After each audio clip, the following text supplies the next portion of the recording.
Good morning. Boy, you looking good today. It's good to see all of you. We're so happy you've come to be with us this morning. I hope the things we talk about will be of value to you. Bringing up children is what I'd like to talk about for a few moments. Back when we learned that my BR had conceived a child, uh, I realized that I was going to be the primary educator when it come to teaching him about God. Problem was I didn't know much. I hadn't been a Christian long and hadn't learned a whole lot by that time.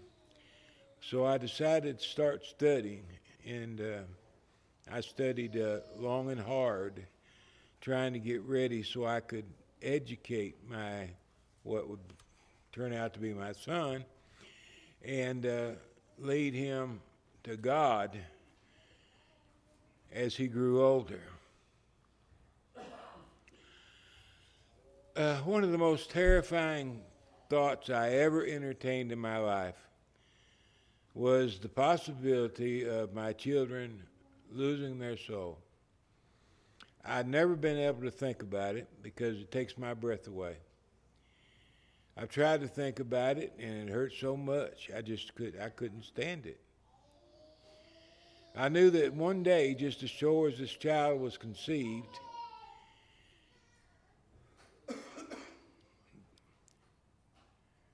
that he would leave this world and he would face the judgment of Christ, not as my son, but as his own person.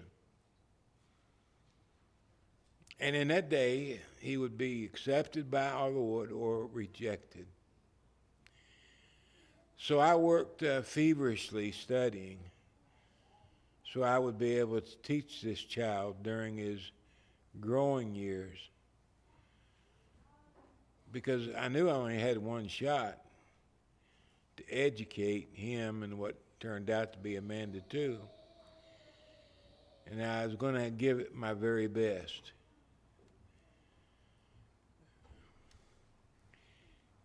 It's a hard job raising kids. It takes a young person to do it. Oh, I believe it'd kill me now to have to raise one. But back when I was younger, I could do it and did it.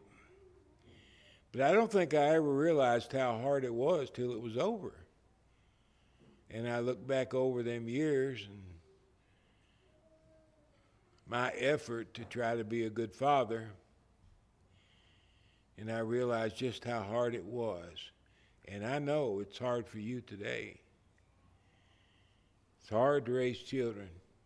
It's hard to raise children in the Lord because now you're doing double time. We're all going to feed our kids, clothe them, house them. We all want to see them enjoy themselves, and we're going to do that. And we're going to go to work every day, and we're going to get that part of the job done. But there's the other part of our responsibility as a parent, and that is to introduce our children to the Lord. And even more, to introduce them in such a way that they look at Him as their Lord and they love Him. That they're serving Him not because they have to, but because that's what they've chosen to do of their own volition. That's the hard part. That's the double time part. And I know it's hard. I sat where you sit now. But now my part's over, and yours has just begun. And I'll tell you this much. If I had my time to do over, I would have tried a little bit harder. Well, they turned out fine. I'm not saying that. But I don't know that we ever think we've done enough.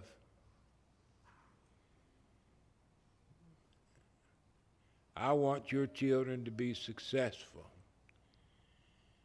I'm not going to say as much as you do, but I run a close second.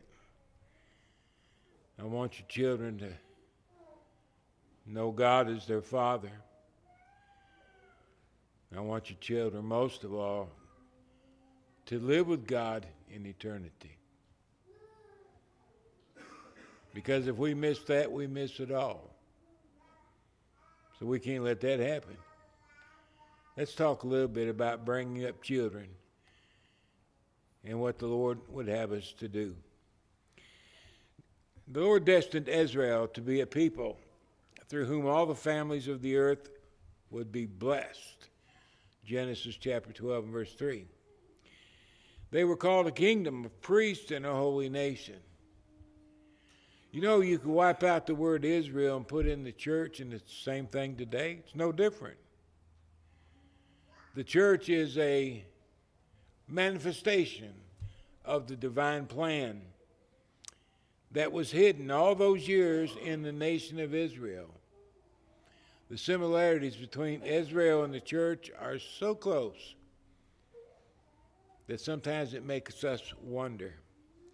The central truth of the Old Testament is really quite simple. Hear, O Israel, the Lord our God, the Lord is one. There's one God, the Creator, the one that gave us life. And there are no others but Him. The outcome of that truth would obviously be you shall love the Lord your God with all your heart, with all your soul, with all your strength. And these words, which I command you today, shall be in your heart.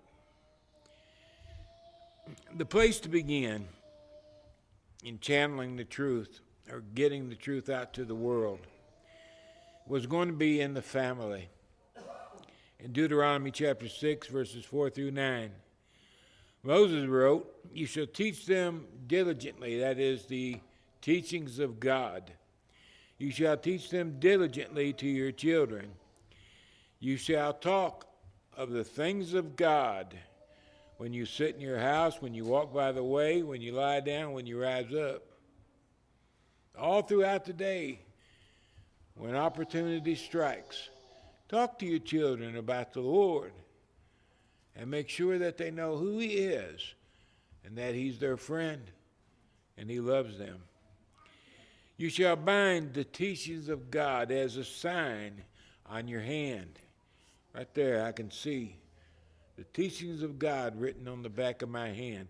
He's speaking figuratively, of course, but that's the idea you get. Become so familiar with the teachings of the Lord. They shall be like frontlets between your eyes. The Pharisees used to wear phylacteries, little box they'd wear between their eyes. And inside the box, they'd have a scripture written out as though that was going to do them any good. It wasn't to be taken literally. It's supposed to be a figurative thing. The point is, get to know what the Lord wants you to know. You shall write them on your doorposts of your house. When you walk out the door, there they are. And when you pass through the gate to go out into the road and head to town, have them written there also. The point is simple. Get to know the Lord with all your might, and then teach your children everything you know about Him with all your might. And ensure that both you and your child's relationship is solid, like a father and a son or a father and a daughter. Make sure they know who He is. If we were to think about it in an image, let me show you. We've got the earth, and the earth is in complete darkness. There's no light. We don't know why we're here, where we come from, where we're going. In the world, we see nothing. We know nothing about life. We exist. We'll make up something and do something, but we're not going to understand why we're here. And we've got nowhere to go. In our minds, it would be when you die, you're just as dead as a dog. That's the world without light. But God appointed the nation of Israel. The nation of Israel was in dark just like the rest of the world. But the Lord made the light come on. He revealed himself to them. He spoke with them. He let them know where they had come from, why they were here, and where they were going. And he taught them to take that information throughout the four corners of the earth. This is what the Lord planned. But exactly how? How would they raise people to be so devoted to God on a national scale? You can't do that. You just can't do that.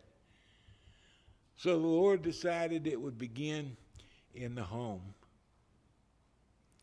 The home is the foundation of a nation. Nations stand or fall depending on the home. The atmosphere of the people, the attitudes, the loves, the hates, the desires, the pursuits, the destiny of the family is going to determine the destiny of the nation. And God told Israel, you make sure you know me, and you make sure your children know me. And if the families did what the Lord would have them to do, that nation would be strong. And they did, and it was. It was a very strong nation. Stable, unmovable for a couple generations. And then it started deteriorating at the family level. We read about it in the Old Testament. The Lord's revealed it all to us. We see how the family was shaken, started deteriorating, and how the nation naturally followed suit. We can take everything I just said and apply it today to the church. Nothing's changed. It's the same plan that it was back in the day of Moses. The church is supposed to be filled with devout people who in turn do everything in their power to ensure that their children are devout people also. Well, it takes a lot of work. You have to work double time. God knew that. But he also knew we could do it. If we put our minds in the right place and put our nose to the grindstone, we could turn our world upside down. The person I am today can't hardly recognize the person I used to be. Things have changed so very much in my life. It's like I'm living in a different world. I guess in a sense I am. But that's what the revelation of God can do to us. Turn us and our world upside down. Jesus referred to that as life more abundantly. But in order to reap that, we have to be diligent in our pursuit of carrying out the divine will. And I trust we shall do our very best. The family, the Lord's way of revealing himself to the world, into all the world and preach the gospel, Jesus said. He who believes and is baptized is going to be saved. He who does not is going to be condemned. You and I are the lights of the world. It's our responsibility to get that information out to other people. And if we don't do it, it's not going to get done. The federal government's not going to do it. The state of Tennessee is not going to do it. They're not in the salvation business. That's our job. And it's our responsibility to be the best me I can be, that I can represent the Lord in the very best way possible. There's a whole lot at stake when we talk about that. Three major threats, I believe, we face today, just like all people have always faced the same thing. The first one is children have to be trained. Well, that's so obvious it sounds silly to say. Well, when you walk through Walmart and you watch the way a lot of children behave, it becomes obvious that there's a lot of children that's not being trained. Now, that's a problem. That's a serious problem, too. Untrained children grow up to become untrained adults. They live in darkness. They make their own way. They don't know right and wrong.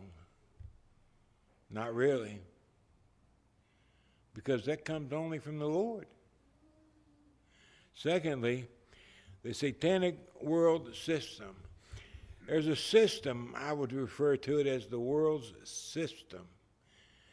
When John said, do not love the world or the things in it, he's not saying that you can't love the beauty of the Smoky Mountains. He's talking about the world system, the way it operates. You and me, we're, I don't want to be ugly, but we're minuscule. We mean almost nothing in this world. The people that control everything, they look at us as a necessity. We're the people that get the work done, do this, that, and the other, keep things running, so to speak. But there's people that governs the world, and they make all the real decisions. They chart our course. And the problem with the world is it belongs to Satan. Thirdly, humanistic philosophy. This is a very big problem in our generation. I probably won't get to talk about the last two. I'm not really interested in it, actually. But I want to talk about the first major threat, I believe, and that is children must be trained. It's hard work. Boy, is it hard work. Harrison, in the Encyclopedia of Biblical and Christian Ethics, says, the human infant is by far the most helpless of all young mammalian life, and consequently requires an inordinate amount of care if it is to be nurtured successfully. Unlike the animal kingdom, which mature very fast, children don't. And in addition to that, unlike the animal kingdom, children have to be taught. They have to be educated intelligently. They have personhood. They're born knowing nothing, and they're like giant sponges. They're going to soak up something. And what the question is what exactly are they going to soak up? Are they going to soak up human philosophy? Are they going to adapt to the world's system? What are these sponges going to turn out to be? God said, educate them. Let them know where they came from, why they're here, and where they're going. Let them know me, and let them know life. It's a responsibility. It's an awesome responsibility, because we're talking about the most important people in your world, and it just don't seem like you can ever do it right. Not really. Seems like you could improve somehow. Children, obey your parents in the Lord, for this is right. A child should obey their parents. just because it's the right thing to do. Disobedience is the wrong thing to do. There's right and wrong right there. The right thing is doing what the Lord wants done. The wrong thing is disregarding him. Honor your father and your mother. This is the first commandment with promise, actually two promises. The first, that it may be well with you, your life may go well. Secondly, you may live long on the earth. If children honor their mother and father, like the Lord said, they're going to live a better life. I can't go into all the details, but there's reasons for it. They're going to live a better life on the average. In Deuteronomy 21:18 through 21, listen to the law. If a man has a stubborn and rebellious son who will not obey the voice of his father or the voice of his mother, and who, when they have chastised him, will not heed them, then his father and his mother shall take hold of him, bring him out to the elders of the city, to the gate of the city, and they shall say to the elders of his city, this son of ours is stubborn and rebellious. He will not obey our voice. He is a glutton and a drunkard. Then all the men of his city shall stone him to death with stones. So you shall put away the evil from among you, and all of Israel shall hear and fear. God's penalty for not honoring your mother and your father was death. Do you suppose it's any different today? Oh, you're not going to pick up stones and throw them at people? But what about eternal death?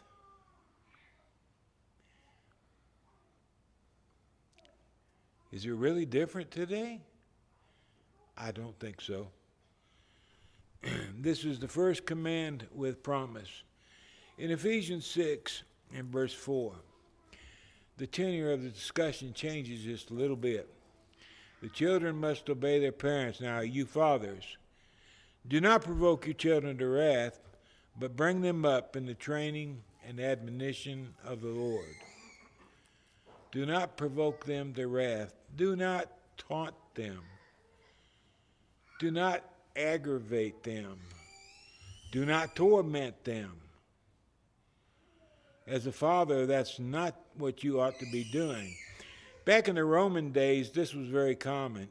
It wasn't uncommon for fathers not to kill their children. It was a common practice in first century Rome and throughout the empire. Fathers were very mean. They were very brutal to their entire family, for that matter, to their wife and their children. They treated them like property, not people. And now here comes the light into the world, which is telling fathers to do the very opposite of what they're accustomed to doing. Do not provoke your child to wrath. Don't make him bitter or angry or mean. You have a higher purpose than that. You are to bring them up in the training and the admonition of the Lord. Parents should, according to this statement, give clear expectations, some of which are morally inflexible. We need to make ourselves clear to our children what we expect and don't expect. We must ensure that they know we mean what we say. Number 2, we have to provide consequences to disobedience that are fair and clear. A child isn't disciplined the same way. It depends on the infraction. B.R.'s grandma used to say, you don't whoop your child because you hate them. You whoop them because you love them. And we do. You catch your child playing out in the road, what does mama do? She's out in the middle of that road in a heartbeat. And she beats his britches off all the way back to the house. There's a reason why. She loves that child. And she don't want him playing out in that road again. And it'll be a long time before he ever considers it. If she disciplines him, what happens if she doesn't? Oh, he'll be back in that road before the day's over. We must show consistent follow-through with rewards and punishment. One time, I can't even remember what it was anymore. I told Chris something. If he did such and such, I was going to spank him. Well, he got busy, I guess, playing or whatever, and wasn't thinking. He was always a really good boy. Both of my kids were good kids. But he got to thinking, and before he realized what he did just exactly what I told him not to do. I knew he didn't mean to do it. I could tell by the way it happened. It was an accident. And he came to me and told me what he did. And I said, well, I know you didn't mean to do it. That's okay, honey. Just go ahead. He said, no, you can't do that, Daddy. I said, what are you talking about? He said, you told me if I did that you was going to spank me. He said, if you don't spank me, you're going to be lying. And you know the Lord's not going to be happy if you tell a lie. And that kid made me spank him. I couldn't believe it. But it wasn't too hard. I've done better. Demonstrate a concrete example in that parents themselves are obedient to the Lord. Don't do as I do, do as I say. If I heard that one time when I was a child, I heard it 1,000 times. Don't do as I do, you do as I say. Children do what we do. If I wanted my children to follow the Lord, I need to follow the Lord. They need to know what it meant. They need to see me pray. They needed to see me study. They needed to know that to me the Lord was a very real person. And I was devoted to him. And I did my very best to give them that example throughout their childhood. He needs that example. Amanda needed that example. They needed to know I was the real deal. Otherwise, they would think I was a hypocrite. And they wouldn't pay a lot of attention to me. I didn't want that to happen because I wanted them to go to heaven very, very badly. And I knew what it took to get there. We love our children so much. Obey your parents in the Lord. Fathers, bring them up in the training and admonition of the Lord. In the book of Proverbs, a lot of instruction on raising children. People buy all kinds of books by modern-day psychologists and yada, yada, yada, all that stuff. We got all the information we need in the Bible. You go out throughout the book of Proverbs, you're going to see Solomon talking to his son time and time again. For example, Proverbs 4:10-13. Hear, my son, receive my sayings, and the years of your life will be many. Listen to me. Enjoy a long life. I have taught you in the way of wisdom. I have led you in right paths. When you walk, your steps will not be hindered. When you run, you will not stumble. Take firm hold of instruction, son, and do not let go. Keep her, for she is your life. Time and time again, Solomon gave us an example of what a really good father would do. He wasn't that good of a father himself, but by the time he wrote the book of Proverbs, he had learned his failures. And now he writes for the sake of others. His son just wasn't much. In Proverbs 22 and verse 6, there's a verse there that probably disturbs all of us. Train up a child in the way he should go. Let's analyze it. Train up comes from the word shinuk. It's a Hebrew word, a strange little word, but it means to dedicate something. It means to put something into the mouth or to give something to be tasted. That's the meaning of the Hebrew term. The last two, of course, is an example of nursing an infant. Like you would nurse an infant who can't do anything for itself. This is the way you're supposed to teach your child from the get-go. From their youngest days, you begin their training. You dedicate this child to the Lord. I'm going to do everything in my power to ensure that this child is the temple of God. And I start at a very young age trying to teach them. And I do it throughout their childhood. That's the meaning of train up a child. You got the way he should go, and that's a little different than what it looks. Kaiser, in his book of Hard Sayings of the Bible, said, the Hebrew text more precisely says it, as reflected in the footnote of the American Standard Version. I recommend the American Standard Version to anybody, a good book, because you got all the footnotes and things. In my opinion, the American Standard Version is the best English Bible in print. Anyway, it says in the footnote, train up a child in the way of his going. That's actually the most clear rendition of the Greek text that I can think of. Train up a child in the way of his going. Scholars suggest this indicates that wise parents will not only train their children in divine truth, but they'll train them in a way that is consistent with each child's temperament, personality, etc. Children are different. You know that, I know that. If you've got two, you've watched it. Train each child according to their own individual temperament. You're going to have to train your children differently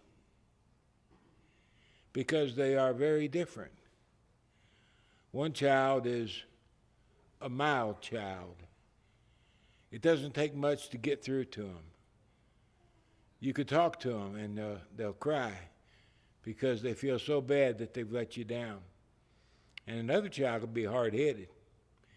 And the only way you can deal with that child is with a firm grip, because they will not let you off the hook. They got a hard head just like their mother. And you've got to do everything in your power to try to get that out of them. You're going to train them differently because they are different. And that's what Solomon's saying. Train up the child in the way of that child, because that child is very unique. Then he says, and when he is old, he will not depart from it. First, godly parents determine that they will rear their children for the service of God. That's what Solomon's saying here. Not as mere appendage of life, but in passionate service. Secondly, when they are wise enough to do that training in harmony with the child's unique personality. And then every parent with more than one child knows sibling individuality. And then finally, the result, it generally will prove to be the case that the child will remain faithful to his training. Okay? We need to understand the book of Proverbs. Does this mean that a good child can never go wrong? Is that what Solomon is saying? The wisest man that ever lived? Would he make a statement like that? No, that's not what he's saying at all. In Isaiah chapter 1, verse 2, the Lord said, I have nourished and brought up children, talking about Israel, and they have rebelled against me. He was their father. You know, he trained them rightly. He disciplined them in the proper way. There was no father that could have done better than the Lord did with Israel. And they rejected him. Sometimes, despite our very best attempt, sometimes our children will reject our teaching. And there's nothing we can do. There's nothing we could have done. We did our very, very best. And we have to understand that and find consolation in that. Because our heart's going to be broken. But if it happened to God, it can happen to you too. That's not what Solomon's saying. That's not even close to what he's saying. The book of Proverbs is filled with these proverbial statements. This is general truths. If you do what I say, in most cases, it'll turn out this way. Not every time. There are always exceptions to the rule. But if you follow this way, the chances are greatly increased that it will turn out this way. But there are no guarantees. For example, Proverbs 16 and 7. When a man's ways please the Lord, he makes even his enemies to be at peace with him. Is that a pet rule? No. Jesus, his ways pleased the Lord, but his enemies were not at peace with him. Instead, they murdered him. Couldn't the same thing happen to me? Well, of course it could. But the odds are greatly increased for the average person that if your ways please the Lord, if you are what the Lord would have you to be, most of the time, nobody's going to hurt you because people like you, they respect you, you're not a threat to them or their way of life. They're at ease, and they don't want any harm to come to you. That's the way it works most of the time. But sometimes you'll have an instigator like our Lord was. That rule won't apply to them. In Proverbs 13 and verse 24, Jehovah said, he who spares his rod hates his son. That's always been painful to me. But he who loves his son will discipline him promptly. He won't waste any time. He'll snatch that child out of the middle of the road, and he'll do the deed right there. So the child will know why that was happening to them. And they would never want to run out in that road again. Love doesn't turn a blind eye. Be careful what you read. I took psychology classes for a long time. My library's filled with psychology books. Some of the nuttiest stuff I've ever read in my life. Contrary to the divine will. But it's the way people trust, even Christian people. Rather than going to Solomon or to the Lord, they turn to a secular psychologist looking for assistance. Oh, they'll give you something, but it might not be what you want. Leaving your spouse isn't the way to fix your problems. The failure of the parent to use the preventative discipline of verbal rebuke and the corrective discipline of physical punishment will end in the child's death ultimately. That's according to Walke, Theological Workbook of the Old Testament. That will be the result of not dealing with a child in the proper fashion. It's not that all children have to be spanked. As I said a moment ago, you may have a child that only has to be talked to. But there may be another one you're going to have to get their attention, or they're just not going to listen. You got to deal with each child as they are. I'm out of time. The rest of it's in your bulletin if you want to read it. But I'm going to stop right here. Raising children. I want you to succeed so much. I can taste it. We'll try to do everything in our power as a congregation to help parents help their own children. I give you my word. Sean and Carl do the same thing. We're constantly searching for better ways to do old things. But the bottom line is, Mom and Daddy, it's going to have to start in the home. It's got to be done by the parents. The best hope of eternity any child has is their own parents. If you're not a Christian, I would encourage you to think about the purpose of the light that has come into the world, what it's done for us, and the one who sent that light. Obey him in baptism and be forgiven of sin and start walking with him. As Christians, there's a million reasons why, I suppose. But as Christians, sometimes we're not paying as much attention to the Lord as we are to the system of the world. And things turn out differently than we want them to. Trust God. His way is good. His way is most certain.